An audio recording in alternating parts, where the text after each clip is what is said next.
así va a ser moderado y los dos panelistas hablan inglés. It's about lessons, benefits, and challenges of the Online News Act in Canada, an important contrast in the attitudes of Google and Meta. Moderator for this session is Diego Garazzi. Diego, thank you for being here. He's a lawyer, manager of legal affairs at the daily La Nación from Buenos Aires, Argentina. Previously, he was a senior lawyer of Televisión Federal, Telefe. He chairs the Intellectual Property Committee of the Association of Argentine Journalistic Entities, known as ADEPAS for its name in Spanish. He graduated as a lawyer from University of Buenos Aires and later obtained a postgraduate degree in law and economics and a postgraduate degree in business administration's MBA. Thank you, Diego, very much. Thank you, Paul Deegan and Ryan Adam. Diego will be introducing both of you. Thank you. It's a pleasure to have you with us. Thank you, Carlos. Thank you very much for your introduction. We have among us Mr. Paul Deegan and Ryan Adam. They are the specialists in this panel called, as Carlos said, Lessons, Benefits, and Challenges of the Online News Act in Canada, Contrast in the Attitudes of Google and Meta.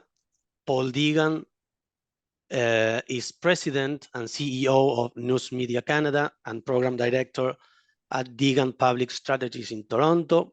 He's responsible for media policy advocacy on tax, labor issues, copyright, and privacy issues, among others.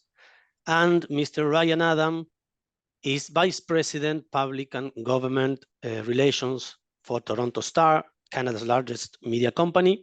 He leads the newspaper's public policy and advocacy efforts across all its platforms. He develops and executes strategic plans to advance the company's interests in influence on issues affecting the media, such as press freedom, digital regulation, and media diversity. He holds a bachelor degree in political science from the University of Alberta. Thank you. Really, thank you very much, Paul Deegan and Ryan Adam, for participating in this panel. And to start the panel and talking about, or the debate, I think that one important thing is to understand why is necessary a law in Canada that regulates the relationship between tech companies and media companies. Paul, do you want to start talking about this issue? Sure. Thank you so much, Diego. And it's a pleasure being with the Inter-American Press Association again. And thank you to Carlos as well for the invitation. In terms of the need for something like the Online News Act, prior to its introduction and sort of in the lead up to it, Google and Meta, obviously sensed that the government was serious about potential legislation. They started doing deals with media companies, content licensing agreements, essentially. And they did deals with large companies like Torstar, which Ryan is part of.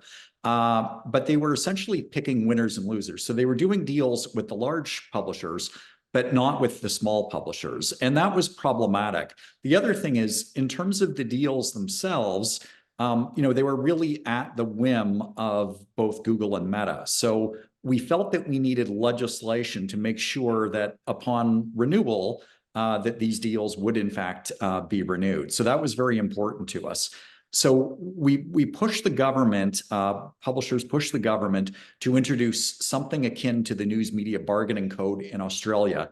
And from the get-go, what was really important to us was to have mandatory bargaining, collective negotiation, and then an enforcement mechanism like baseball-style final offer arbitration. So that was really the genesis of it. Okay, thank you. Ryan, do you want to add any comment?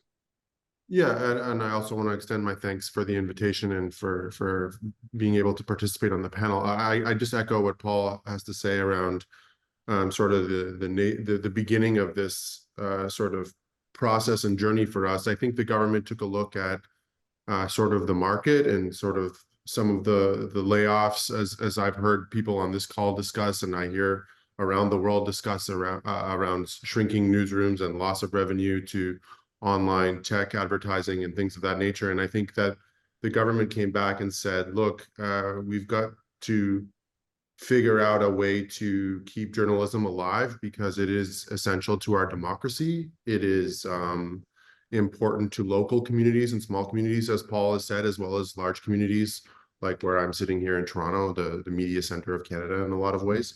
But I do think that they were very, very, learned on what had happened in Australia in terms of acknowledging that without the government's presence, there was no guarantee that deals would be struck. There would be no guarantees that content would have value to tech companies in a financial way, rather than a usual, which is you provide us with your content and we provide you with audience type of arrangement. So I do think that the Online News Act formalized, in our case at least, financial deals, but really put some spotlight on the relationship between tech and media, and the role that the government could play to sort of keep journalism in Canada alive without having to consistently flood companies with taxpayer funding. Do you feel comfortable with the role of the government in the negotiation with the tech companies? To be honest with you, it's a challenge. We cover the government. We hold the government to account. We employ journalists who are representative of a variety of different worldviews, and I'm sure partisan approaches and things of that nature. As Paul will attest, I'm sure folks on this call will attest, we care about the search for the truth. And that's our primary focus at the Toronto Star. So having the government provide us with revenue, tax credits, legislation is tricky. But when you are staring down the prospect of losing 80% of revenue industry-wide in 15, 16 years now, you're talking about existential threat. You're talking about survival. And so to me, government would be my last choice, but it's the only choice left for us in a lot of ways, given that the advertising community is quite enamored with giving millions and billions of dollars to these tech companies for a lot of reasons, not for anything nefarious. I don't mean to imply it there. There's price and there's reach and audience and targeting and all things folks on this call probably understand better than I do. But, I'm certainly glad that our government has stepped up to help. Would I like it to be there all the time? Actually, no. I'd like to see a rebalancing of the playing field, as Paul and I have discussed many times, and you and I have discussed, and other folks have discussed. So I'd like to see proper value for content, and a half step back by the government when the industry is kind of rebalanced financially. Okay, Paul, can you brief a little bit what was the attitude of Meta and Google during, for me, it's very interesting to understand what was the attitude of Meta and Google during the discussion of the law and also after its implementation? Sure. Thanks, Diego. So leading up to the law, I had discussions, with a number of executives at these companies, and they obviously didn't want the law. They would rather not be legislated. And my take back to them was very simple. Like, if you want to try to avoid legislation, do a deal with all of our members, all publishers, large and small, right across the country. And they didn't do that. So we felt basically forced to push for legislation. Once the legislation was introduced, it was interesting. There were certainly differences between both Google and Meta. I found Google, even though we weren't speaking to them directly during that period, they were pushing for all sorts of amendments and things in the legislation itself. They had a lot of concerns that they were articulating, and they were having a lot of meetings with government. In Canada, we have a public registry of lobbyists. So every meeting that I have with government, I have to report in a public registry so all can see, and it applies to other businesses as well. So for example, I could see, I may be off on my numbers, but let's say in a year, I would have had over 100 meetings with government. Google was tracking basically more or less in the same range that we were. Meta, if we were having 100 meetings, Meta would have been having, let's say, under 10 meetings an entire year with government, which is kind of shocking given the size of their company. So I think Meta really wasn't interested in this legislation one way or the other. And there was a lot of narrative in Canada that, Meta was, getting out of the news business because of what was going on in Canada. That's ridiculous. I think Meta had made a decision that they were not committed to news corporately. Perhaps they didn't articulate that. On the other hand, Google does want to be a partner with news, and I believe wants to be a good, genuine partner with news businesses. And so once the legislation was passed, there's about a 6-month period where the regulations are developed. In the first draft of the regulations that the government came up with, one of the things was that there was not a ceiling on their economic liability, but rather a floor. It roughly equated to 4% of their Canadian revenue, but it was sort of a complicated formula to get there. In terms of Google, they were obviously concerned with that. They didn't want to have unlimited liability. And we made a decision as a board to endorse Google's position. So we made up a strong public statement that said that we agree with Google. And that was certainly a turning point in our own relationship with Google. So that was roughly in September of 2023. And I have to say, since then, Google has been terrific to work with. They've been very straightforward, very forthcoming. We've had excellent dialogue. And we're at a point now where we are able to get with the government after we sent that signal. The government and Google negotiated a number which both parties found reasonable, and we can get into that in a few minutes, but it really changed the nature of the relationship. Whereas Meta, there's essentially no dialogue. They continue to block news in Canada. And if you look at sort of what's happening in Australia, there's really no sign anywhere in the world that I'm aware of now that they're prepared to pay for news on a go-forward basis. So entirely different approaches. We think the Google approach makes much more sense. It's from a corporate social responsibility perspective, we think it's a good approach. And I think it's also in Google's long-term economic interest. News is vital to search. I think it's also important to have on social media platforms. And Meta, in terms of the corporate decision they've made, I think it will ultimately devalue their platform. Without news, trusted fact-based, fact-check news, all you're left with is, kittens and Kardashians and a bunch of fake news. Thank you, Paul. I must ask Ryan about the position of Google, because I think that he's not so quiet. Agree with Paul, maybe in a line, yes, but maybe he has another point of view regarding the position of Google. Ryan, do you want to add anything? So first of all, Paul, some people like kittens and Kardashians, so I just have to out myself on that front. But yeah, no, it doesn't. I don't disagree with you that I do have a slightly different position. I do think that Google, as Paul has indicated, has been constructive. I think, Paul, would be a fair word. They've been constructive. They've been fact-based. They've been legislative-based in their criticisms. I don't feel the same sort of ideological resistance to paying for news that I do from Meta.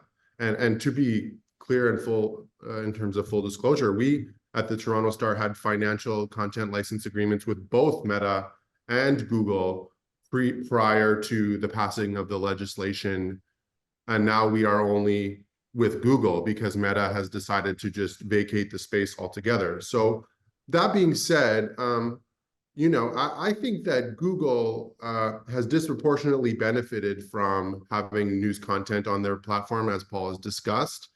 I do worry a great deal about how Google is changing their search bar and essentially offering our content and our information to the end user or to the user with Google search bar as the end platform, rather than the more traditional flow through.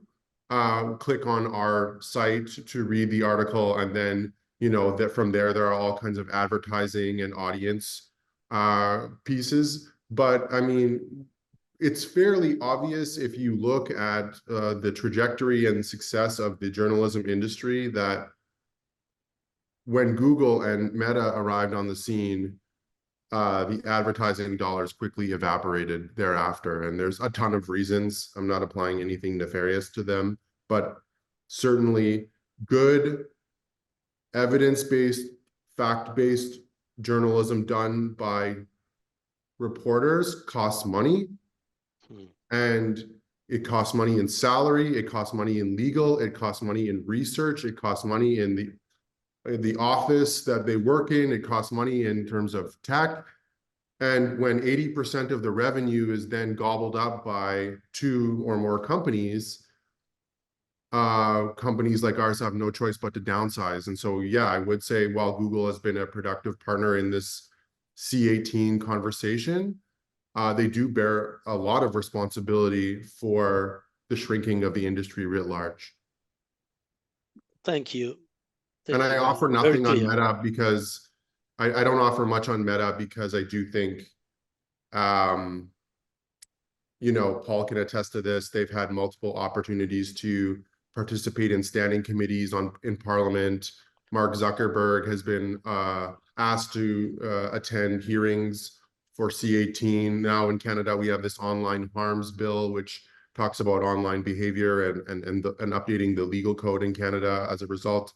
And each time consistently, they have either ignored the will of Parliament or the invitation, or have basically just decided, that yes, they have decided to step down the news of its products. That is the point.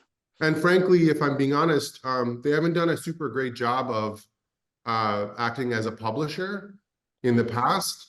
There's been a ton of misinformation and negative repercussions as a result of misinformation spread on Facebook. So maybe they ought to let the professionals handle it with some rigor and some facts, rather than just spread whatever is clickbaity enough to get people's attention. So if they want to abdicate the space, I think the revenue that the industry will lose will be a huge issue for us.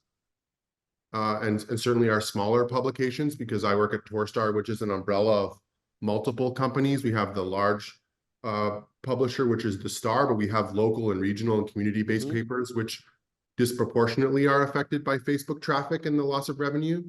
But Facebook as a publisher in the world is got a checkered past. Yes, that's all I'll say. After seeing the consequences of the law, I mean, Meta stepping down the news from Instagram and Facebook, and also, well, the position of Google, and the top of the revenue that was settled by the government agreeing with Google. After that, if you were able to go back in time, what would you change, or what would change in the text of the law? So in terms of what we were envisioning from the get-go, which was that we were doing the bargaining in a collective ourselves directly with Google and Meta, obviously that's what we would have preferred. Instead, what happened is Meta bailed out for their own, I think, corporate reasons, nothing really to do with Canada. But in the case of Google, Google basically went to the government and negotiated a deal with the government rather than with news businesses. We would have preferred to have done that on our own. One of the things that was important, Google, I think, basically went to the government, and the number that they came up with, both parties, was $100 million. That's what they agreed to. The government asked us for a view on the 100 million.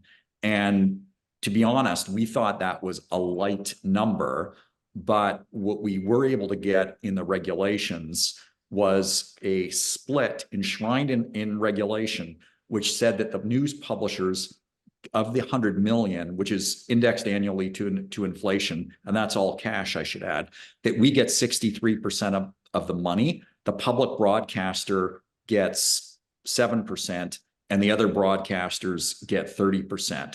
So without that 63% being enshrined, this deal would not have been acceptable to us. So essentially, the government has negotiated this. We get 63 million as news publishers. It's then divided up on a per capita basis, meaning based on your head count, rather than on what you're actually paying your journalist.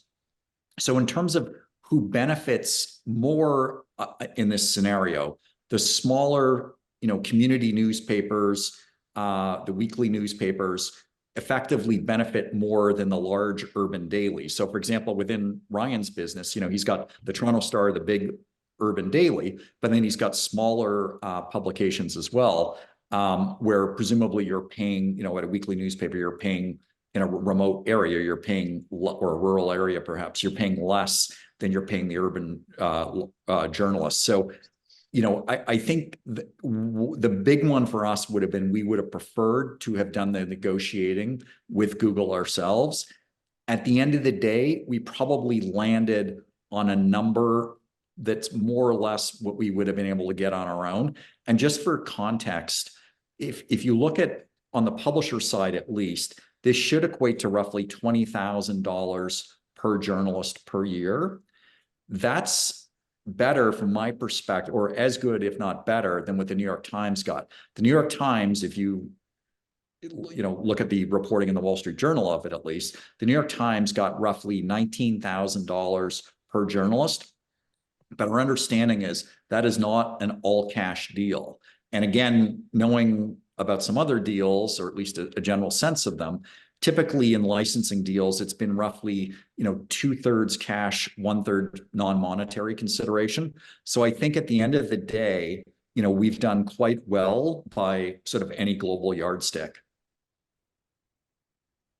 And if I could just jump in and agree, I think the biggest, it's not a mistake, it is what it is, but the thing I wish the government had not done was negotiate on our behalf. I think that there was a role here for a free market solution where, and Paul and I have had this conversation offline, but we were casting no aspersions that Google was going to trudge out and negotiate with every publication in Canada, whether it be small, medium, or large. We know that by the time they finished their first year, their second year would be starting in terms of the net negotiations. In that case, which is why as large publishers, we pushed for small publications in Canada to be able to collectively negotiate with Google as one entity. So Paul, I don't know, 500 small publishers in Canada would have participated in a collective, which then could have negotiated on a one-to-one basis with Google and Meta, and then apportion this sort of per journalist dollar amount, which Paul has alluded to. So I do think that the government folded a bit to Google because Google, as they are now doing in California and as they're doing in other places, threatened to remove news from search, which I think, as Paul said, would dramatically devalue their platforms.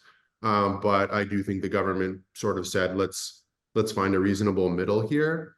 And the other thing I would have changed just honestly and transparently, and Paul alluded to it a bit as well, is I would like it to be based on a percentage of newsroom costs in terms of how the allotment necessarily could work in terms of dividing up the 63%, as Paul said, versus a per journalist fee, because as Paul has alluded to, if you make $80,000 and you live in Toronto as a journalist, $20,000 has a different impact than if you make $40,000 and you live in a more affordable place to live. So either way, though, from our perspective, we're okay with the per journalist piece, because it will hopefully inspire the hiring of more journalists as an industry, which has been battered and bruised by 15 years of essentially giving their content away for free. So we're okay with that. But the one other thing I would raise that hasn't been talked about yet, and I think is pretty important, is in Australia, we're seeing Google and Meta paying for first deals, but not necessarily renewing those deals. And so at the Toronto Star, one of our biggest reasons for supporting this legislation was the idea that without a backstop, without the government presence in the conversation, that they would do what they've shown to be doing in Australia, which is sign 1 3-year deal or 5-year deal or whatever it is. And it's an obligation. There in Canada, it's an obligation that go on and go on with no stopping at any time. Okay, right. that is So a great that is a great difference between what is happening in around the world. Yes. Yeah, because we're talking essentially, my friend, about the long-term health of the industry. And so a 3-year boost, a 2-year boost, a 1-year boost, that's not enough, certainly, to overcome the challenges we've all experienced in the last 15 years and the challenges to come with things like AI and other things that have been discussed on this call previous. But we were looking for a long-term leveling of the playing field as a result of this legislation. I think we took a progressive step. We took a positive step in that direction, but still more work to do.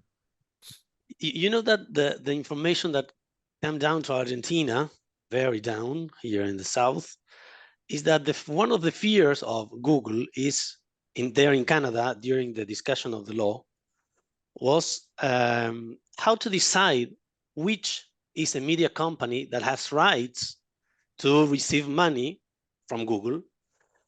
And they talk about they don't have a ceiling, the top, they can't reach the top. They don't know about the top of the money they can spend or they will be spending. So how do you decide which is a media company with rights to receive money from the tech companies?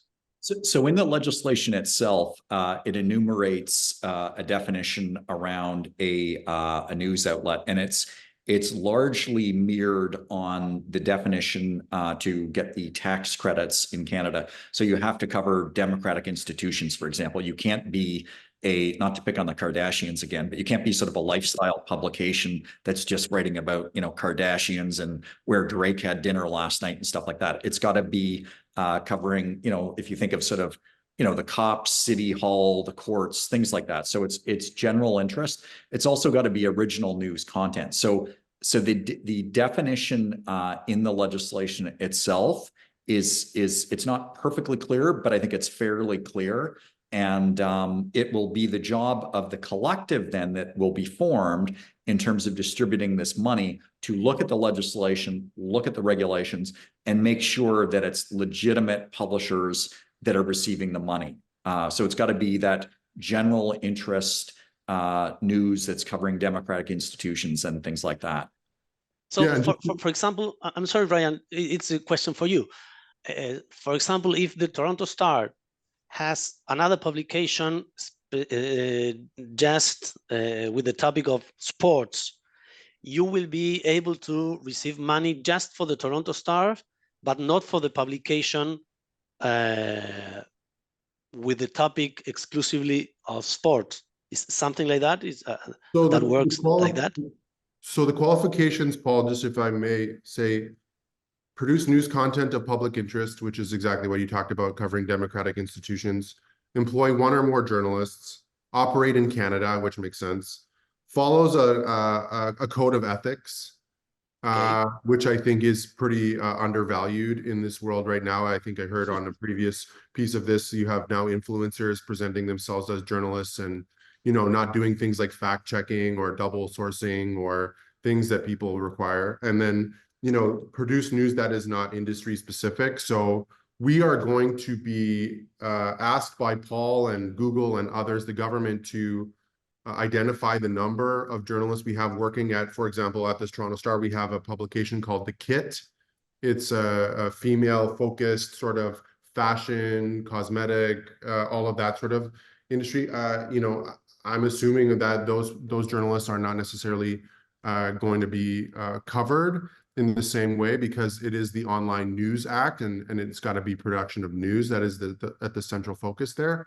I will say though, advertising dollars are much easier to procure in those industry specific areas. If you're producing a golf magazine or some sort of lifestyle magazine, there are buckets of advertising revenue, both online and otherwise, that are generally available. So for us as a publication, that won't be as high a concern, because those are fairly high profit margin areas for us.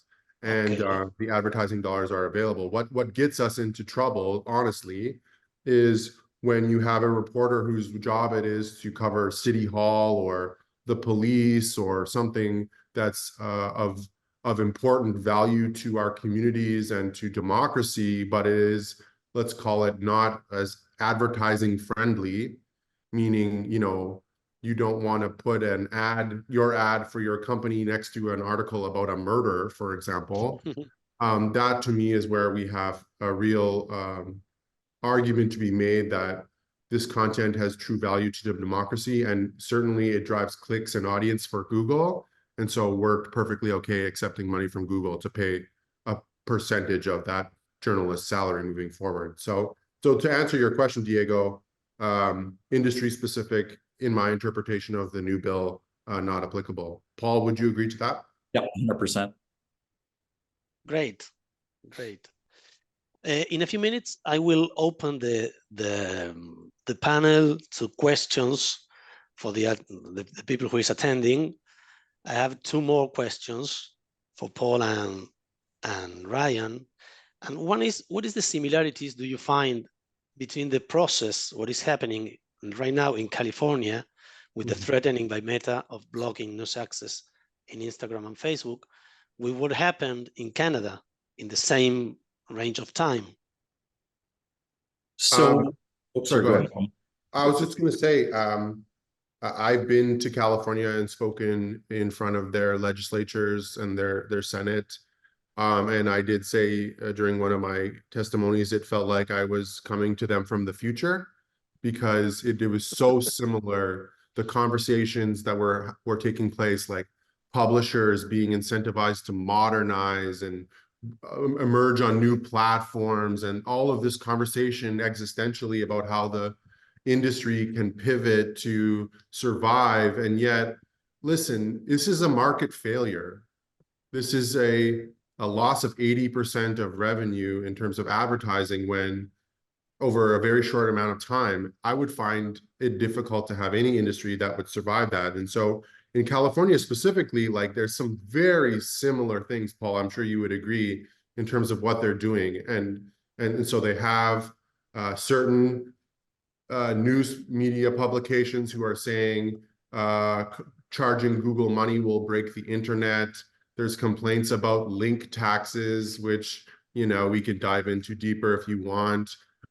There's the age-old, my favorite one, which is, well, Google and Meta provide these publishers with so much value as a return on their, showcasing in their platforms, that how could these companies not be making money? Like, we're providing so much more audience as a result of, when you Google the Toronto Star on Google, it goes back to the publisher. But, I do think that as legislators in California have watched and learned what's happened in Canada, so have Google and Meta. And so I do think ultimately where they will land is, hopefully for the industry there, a similar resolution as we had in Canada, which is a dollar amount that is acceptable to both parties, that can ultimately be used to fortify that industry. Again, Paul, all bets are off on Meta. Who knows whether they're in news anytime soon here. But I do think, it's extremely similar with the threats to take down news and all of the various theatrics that are being undertaken. It's all going to come down to Google at the last minute sitting with government saying, this is a number we can deal with, and the government saying yes or no. I don't know, Paul, if you have a different interpretation on that. Yeah. So in California with Meta, I mean, I don't see them paying for news. I don't see them paying for news anywhere unless there's a really serious change of thought at the top of the house at Meta. With Google, I am confident that they'll be able to, that between themselves and the California legislators, they'll be able to come up with a compromise that's fair to all parties. And I think that's the key. You know, any legislation or regulation, it's got to be fair, balanced, and predictable for both sides. So, you know, we're hopeful that there'll be something acceptable for California news publishers from Google. And then, frankly, I think, you know, looking more broadly in the United States, they've got the JCPA, which they're trying to advance in Congress, which has had, you know, some traction problems. But I think also, you know, throughout the Americas, this is really important. You know, we really need sort of, you know, legislation like we've got in Canada, I think from sort of, you know, the tip of northern Canada down to Chile and Argentina. This is very important. Your journalists do terrific work, and you should be paid fairly for the work that your journalists do. Sure. Diego, yes, can I just yes, add sure. one last point on Sure. Meta? Sure, right. Because my Spanish isn't very good, but I think there's a question in the chat about other platforms. And when we say Meta is getting out of news, I think, Paul, I don't want to put words in your mouth, but I think we're talking about Facebook in that regard.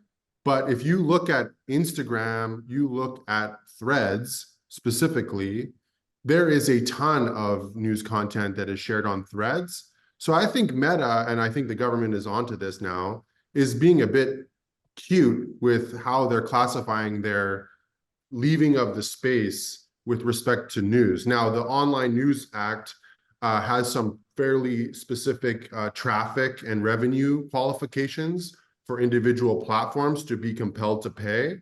I think, Paul, it's $1 billion or more in revenue in a calendar year and 20 million users a month on these platforms. But when you think about the rise of TikTok, when you think about the rise of Threads, when you think about Twitter or X or whatever Elon's pet project is called these days, when you think about all of those platforms where news is showcased, eventually, if the audience grows large enough there in Canada, they will be also compelled to pay as per this legislation. And so I think, you know, to give the government some credit, they didn't just lock in 2024 to a Facebook and Meta or a Facebook and Google conversation here. They're also setting the parameters for if there's emerging tech platforms down the road, 5, 10, 15 years from now, that are dominating the news space in the same way that Facebook and Google are now,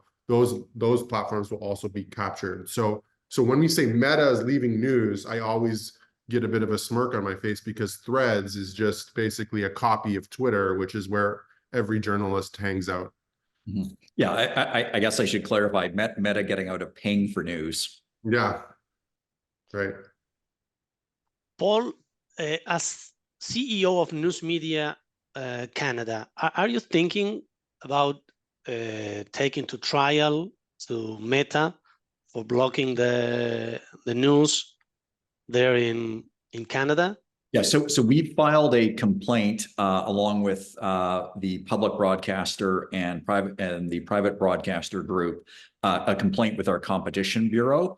We'll see where that goes. I know the government also has powers under our legislation should news be made available online and through social channels. They can go after Meta. So we'll see where this goes. But you know, at this point, you know, we would encourage our Competition Bureau to do everything they can, just given Meta's dominant position in the social marketplace. Thank you, Paul. I have another question from Argentina. Also, Andres de Alessandro asks, if you were working in a legal reform that includes the artificial intelligence generative bots and all this, I mean, well, yes, this intelligent artificial intelligence. Mm-hmm. Let me check the question better. Yes, but that the inquiry is if the Canadian law includes the artificial intelligence problem regarding the use of media content to train its bots, and if not, if you were working on this problem. Yeah, so I have some experience in the AI space. I worked at an AI company previous to my job here, and first principle of AI is garbage in, garbage out.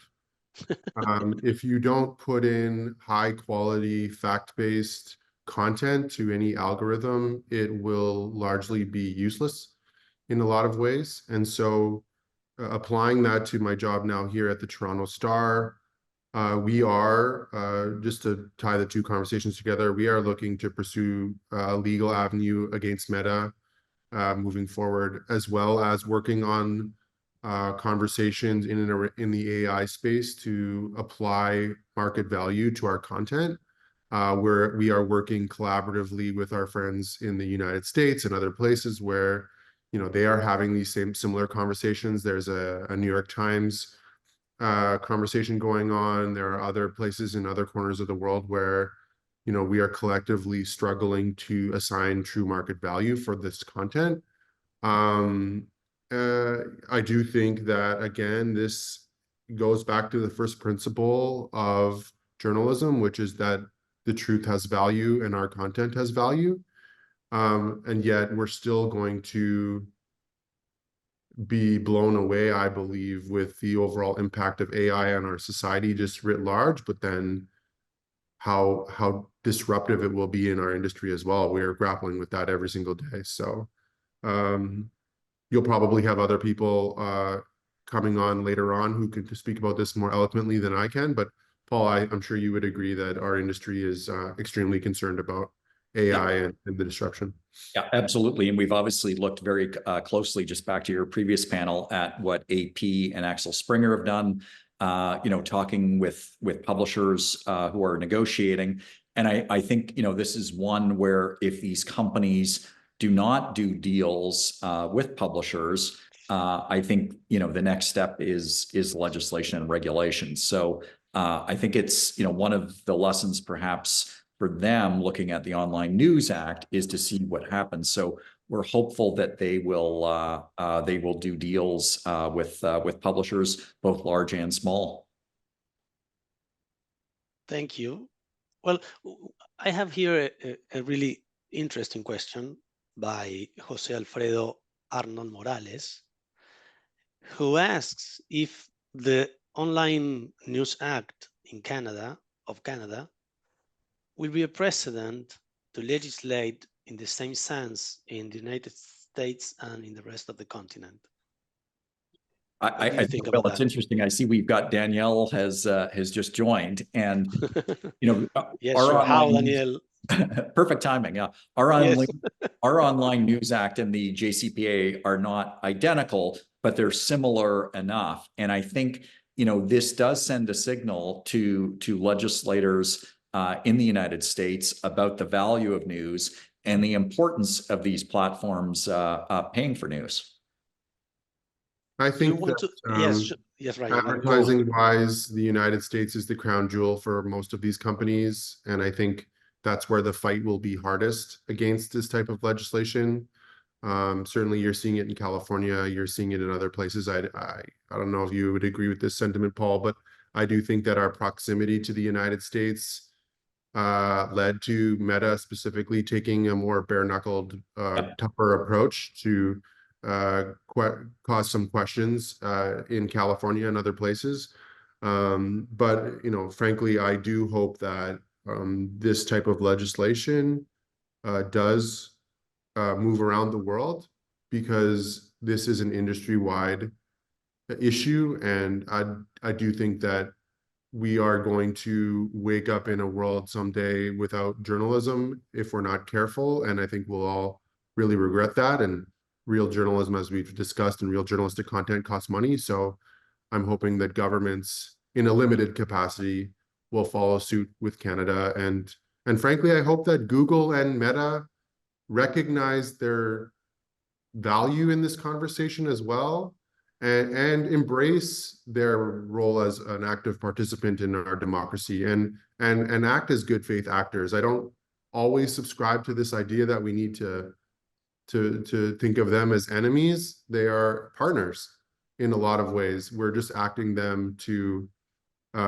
compensate our partnership appropriately. And I have to say, in Canada, Andrew Wicken, who's the head of Google News Partnerships for Canada, he's been terrific to work with. He's been great, and we look forward to a long, productive relationship with Google for many years to come. And our message to Meta would be, get in the game. News is good for your platform, so engage. And but we want to make sure that we're paid fairly for the content that our journalists produce. Maybe this. What I will say is for another panel, but maybe Daniel want to talk about a little bit about what is the situation of the legislation there in the United States. Daniel? I don't want to go too much into it because Paul and Ryan are very good friends. We work together very well, and I can't say I was as ecstatic as they were when the Online News Act passed, but I was pretty darn happy. So I don't want to infringe on their panel. So all I'll say right now is, and I'll go into it, I believe, in a few minutes we're going to start. I'll just say that it's imminent. Great. Thank you. Thank you, Daniel. Carlos Jornet, do you want to add something? I read in the chat that you want to say something about this. No, gracias, Diego. Justamente voy a participar en el próximo panel. In the next panel, okay. Moderando, así que. Okay, thank you very much. Gracias. If there is no other question, Carlos, I give you back the leading of Alejandro the Aguirre panel. tiene la mano levantada, Diego. Sí, Alejandro Aguirre tiene la mano levantada. Alejandro, adelante. Sí. Okay, perdón. Okay. Thank you so much. I appreciate that. I have a question for Ryan and Paul. Ryan, you finished your presentation saying that you were hoping that in time when things get more stabilized, the government will take half a step back, and I was wondering what you meant by that and what that would look like. And Paul, I wanted to ask you if this law could be tied or used with other laws to deal with content restrictions, and part of that, believe it or not, actually came out of the Kardashian comments, because one of the big issues is always what is news and what's not news, and that's not always a universal concept. Paul, I might as well go quickly at the beginning. Thanks very much for the question. I think I'd like to get the industry to get us to a place where government intervention is no longer required, where the content we produce, the world-class journalism that we produce, is compensated at an appropriate amount that allows us to sort of operate our business without the existentialist need for government revenue or taxpayer funding. That's, to me, where I think we would like to get to. Like, I do think that having the baseball arbitration backstop is enough for us to negotiate our own deals. That being said, the government has put a financial liability cap on it on our behalf, which, again, I've said I'm not a super fan of, but it is what it is. So that's what I meant by having the government take a half step back, because I do think we have to all acknowledge that for journalists, it is an uncomfortable conversation to have when someone that you are trying to hold to account is also someone who is providing your industry or your company with revenue. It is an unnatural sort of relationship. And so to me, I would like to see the playing field leveled in a way that provides commercial terms for everyone's success, rather than government sort of safety nets and things of that nature. I do believe there is a role for commercial journalism to succeed if content is priced fairly. I hope that answers your question. And in terms of, Alejandro, our legislation working with other legislation in Canada, obviously with this, we've got an exemption from our Competition Act in terms of our ability to come together. The government has also introduced online harms legislation, so we'll have to see where that one goes. But I think it's on sort of, what is a journalist? I think we've got a fair degree, or what is journalism? I think we've got a fair degree of specificity in our legislation. And really, the goal of this legislation is to make sure that there's more investment in journalism. There's been far too much cutting over the last 15 years or so. And it's really, we see this legislation as sort of arresting all of the cutting and then reinvesting in journalism. And there's some other stuff that's happened in Canada at the same time. One is on the labor tax credit, which we've referred to.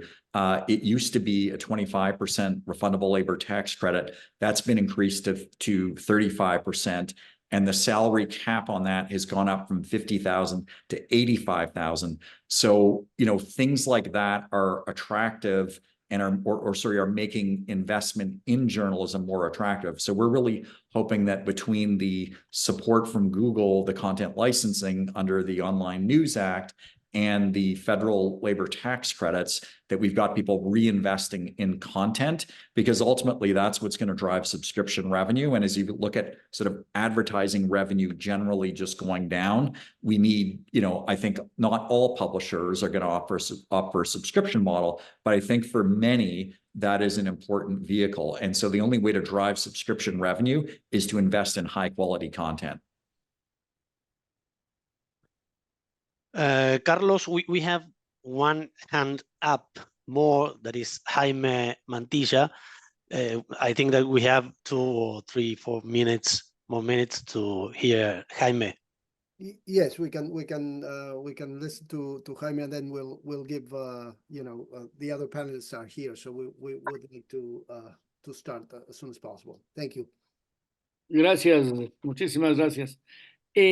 Unas simples observaciones. Estoy totalmente de acuerdo con muchas de las expresiones de Ryan, pero yo quisiera que recordemos algunos inicios del periodismo, cómo lo hemos aprendido a través de los años. Se decía que los periódicos tenían que tener un muro, una separación gigantesca entre ventas y la redacción. ¿Por qué se decía eso? Porque lo que se supone es que la redacción, el periódico, sea absolutamente libre e independiente de grupos políticos, sociales, económicos o gubernamentales. En esa forma, los de venta se movían a vender y en la redacción libremente buscábamos la verdad a fin de ganar justamente público lector. Es decir, el público no viene porque hagamos promoción. El público viene porque confía en el medio. Y la confianza es por la libertad, por la independencia, por la búsqueda permanente de la verdad en contexto. En ese sentido, a mí me preocupa muchísimo que, dada la situación que están los medios, se estén buscando formas de, entre comillas, disimular el ingreso de esos poderes de los gobiernos, que es lo más peligroso a mi concepto, en la influencia de los medios. Eso va a restar indudablemente visitantes o lectores del medio.